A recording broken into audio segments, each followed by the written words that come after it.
Hey សួស្តីអ្នកទាំងអស់គ្នាខ្ញុំបាទចនស័យហើយនេះគឺជា Huawei P30 Lite P30 និង P30 Pro វាជាខ្សែស្រឡាយ smartphone ចំនួនថ្មីមួយទៀតរបស់ត្រកូល P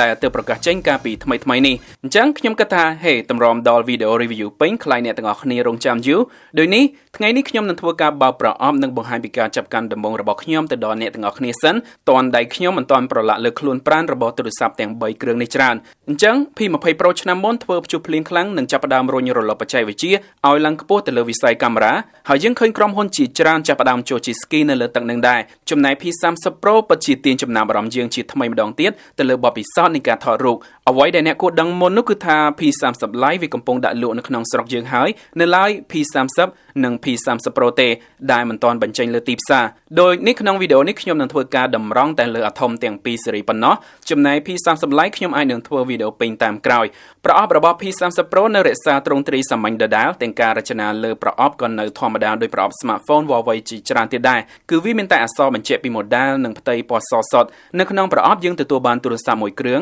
ជ័រស្រោបថ្លាមួយកាសប្រភេទ C បញ្ចូលចាក់ SIM ខ្សែ USB-C និងក្បាលឆ្នឹងសាកល្បឿនលឿនមួយទៀតP30 និង P30 Pro លើកនេះទទួលបានការវិវត្តខ្លាំងបំផុតទៅលើកាមេរ៉ាលេខការចំនួនថ្មីហើយខ្ញុំនិយាយពីខ្លាំងបំផុតនោះគឺចង់សំដៅទៅលើ P30 Pro ព្រោះវាឡើងគ្រាប់ភ្នែកដល់ទៅ4ចំណែក P30 មានតែ3ប៉ុណ្ណោះមានអីគ្រាន់បើជាង P20 លើកមុនដែលមានតែ2ផងយ៉ាងណាក៏ដោយរឿងកាមេរ៉ាយើងនឹងនិយាយតាមក្រោយពេលនេះខ្ញុំសុំមួយផ្លែតឲ្យអ្នកទាំងអស់គ្នាសម្លឹងមើលកញ្ចក់ថ្មីរបស់វាសិន Huawei Breathing Pearlវាមានសាច់ខាប់រលោងបែបគុយខ្យងនិងកាត់រសជាតិបែបទឹកសមុទ្រជាមួយសលីស្វាយហើយវាក៏ចាំងបដូរពណ៌នៅក្រោមពន្លឺផងដែរចំណែក P30 ដែលខ្ញុំទទួលបានហៅថា Aurora ស្រដៀងទៅនឹង P20 ឆ្នាំមុនដែរតែទឹកថ្នាំខៀវលើកនេះគឺរាងស្រស់និងលេចជាងខ្ញុំមិនទាន់បានកាន់ពណ៌ផ្សេងទៀតទេវានៅមាន3ពណ៌ទៀតគឺខ្មៅសនិង Amber Sunrise បែបទឹកក្រូច P30 Pro មានអេក្រង់រាងកោងខ្លាំងជាង P30 ហើយដោយសារកម្រាស់រាងក្រាស់ជាងទៀតនោះដូចនេះវាមិនសូវជាស្រួលកាន់ប្រើដោយអាតុយទេ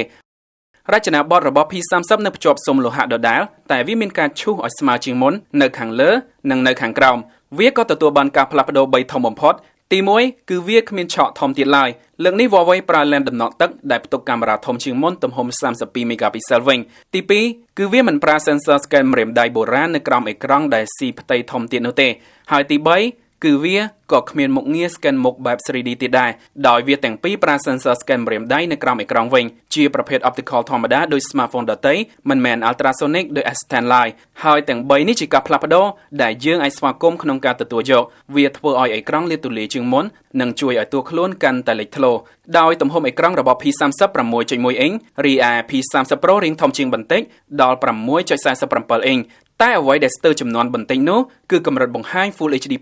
របស់វានេះឯងដែលវាមិនគួរបន្តដាក់នៅលើត្រកូល P ទៀតនោះទេថ្មីត្បិតតែទាំងពីរជា OLED មែនវាល្អហើយពណ៌បង្ហាញបណ្ឌិតស្រស់និងមានសាច់ខ្មៅជ្រៅហើយវាក៏ support HDR ដែរតែបើសិនជា Huawei ប្រើកម្រិតបង្ហាញខ្ពស់ដូច Mate 20 Pro វិញនោះ P30 Pro នឹងកាន់តែមានភាពលេចធ្លោចំណុចដែលខុសគ្នារវាង P30 និង P30 Pro បន្ថែមនោះគឺ P30 មានរំដោតកាសដូនតាចែកឲ្យចំណែក P30 Pro មិនមានទេវាប្រើ USB-C ជំនួសដែលខ្ញុំគិតថាវាគួរតែមានព្រោះទំហំវាធំវាគួរតែសល់កន្លែងញាត់រុន 3.5 មីលីម៉ែត្រមួយដែរតែហេ2019បើប្រើរំដោតកាសទៀតមិនស្ទៀវSamsung P30 ក៏នៅតែប្រើអាវក្រោះទាបជាង P30 Pro ដដែលត្រឹម level 1កម្រិតស្រាល IP53 ចំណែកអាថុំប្រើ IP68 ពេញ P30 Pro ក៏មានថ្មធំជាងដល់ 4200 មីលីអាំពែអាចសាកអត់ខ្សែកម្លាំង15វ៉ាត់និងអាចសាកតាមខ្សែបានកាន់តែលឿនខ្លាំងជាមួយកម្លាំង40វ៉ាត់វាចំណាយពេលកន្លះម៉ោងចូលបានដល់ទៅ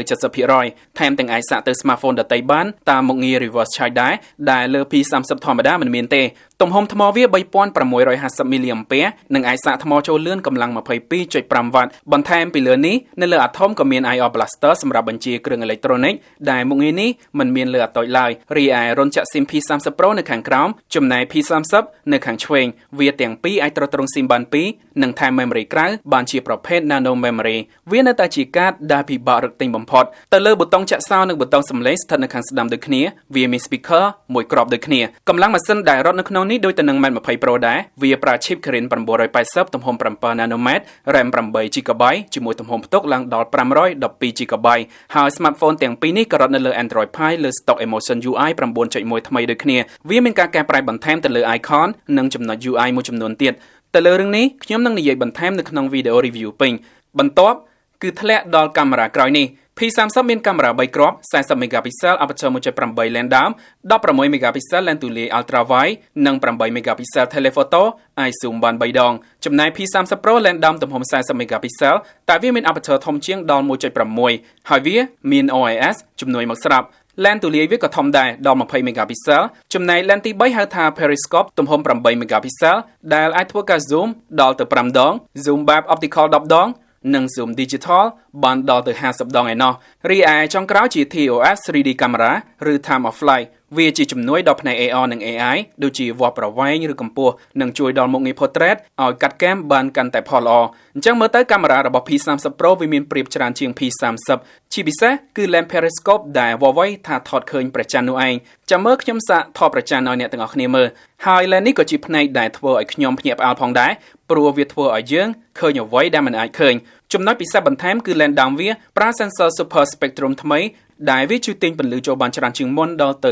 40% និងបង្កើនគុណភាពរូបភាពដោយ Huawei មិនប្រើពណ៌ RGB ទៀតនោះទេគឺ RYYB អញ្ចឹងមិនមែនក្រហមបៃតងខៀវទេគឺក្រហមលឿងខៀវហើយកម្រិត ISO ក៏ឡើងខ្ពស់បំផុតដល់ទៅ 40600 វាពិតជាលើហើយម្ដងទៀតទៅលើគុណភាពនិងមុខងារកាមេរ៉ាខ្ញុំនឹងនិយាយបន្ថែមលម្អិតជាងនេះតាមក្រោយដោយសារពេលនេះខ្ញុំនៅមិនទាន់មានពេលគ្រប់គ្រាន់សម្រាប់តេស្តវានៅឡើយទេជាពិសេសគឺទៅលើមុខងារកាមេរ៉ាដ៏ច្រើនបំផុតរបស់វានេះឯងដោយអ្នកទាំងអស់គ្នាកំពុងឃើញហើយទាំង 4K ទប់លំនឹងនិងថតមុខងារ Dual View តែផ្អែកលើសមត្ថភាពកាមេរ៉ាប៉ុណ្នេះវាអាចធ្វើឲ្យ smartphone កំពូលមួយចំនួននៅពេលនេះរង្គើជើងបានវានៅមានមុខងារធំមួយទៀតដែលខ្ញុំចង់បញ្ជាក់បន្តិចបើសិនជាអ្នកទាំងអស់គ្នាសម្លឹងមើលលើកាមេរ៉ានេះយើងនឹងឃើញថា P30 មានរុនបញ្ចេញសំឡេងមួយគ្រាប់ត្រូវអត់ចុះលើ P30 Pro រុនស្ដាប់សំឡេងវា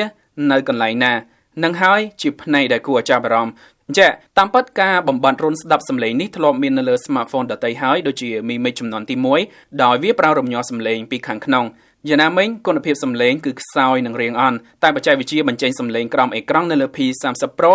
វាលាន់ល្អមែនទែនបើយោងតាមការតេស្តផ្ទាល់របស់ខ្ញុំមួយប្រើមកនេះសំឡេងបញ្ចេញស្រឡះសឹងតែដូចទៅនឹងរុនស្ដាប់សំឡេងធម្មតាអញ្ចឹងធ្វើបែបនេះក៏ល្អមួយយ៉ាងវាមិនមានដីតោងនិងមានភាពស្រឡះស្អាតទូរស័ព្ទទាំងពីរនេះកំពុងដាក់ឲ្យកំងទិញហើយជាមួយតម្លៃរៀងលេបទឹកមាត់ដែរ P30 ចាប់ផ្ដើមពី$669 ចំណែក P30 Pro ចាប់ផ្ដើមពី$899 ហៅថា$669និង$899ខ្ញុំគ្រាន់តែនិយាយផ្លែបន្តិចចុះអូខេអញ្ចឹងនេះជាការចាប់កាន់ P30 និង P30 Pro ជាលើកដំបូងរបស់ខ្ញុំទៅលើចំណុចលម្អិតបន្ថែមផ្សេងទៀតក៏ដូចជាបទពិសោធន៍ប្រើជាក់ស្ដែងទាក់ទងទៅនឹងសមត្ថភាពកាមេរ៉ាកម្លាំងថ្មល្បឿនដំណើរការខ្ញុំនឹងនិយាយបន្ថែមក្នុងវីដេអូ review ពេញសម្រាប់ពេលនេះខ្ញុំញាត់ SIM ចូលសិននិងយកវាដាក់តាមខ្លួនហើយខ្ញុំនឹងជួបអ្នកទាំងអស់គ្នានៅវីដេអូក្រោយទៀត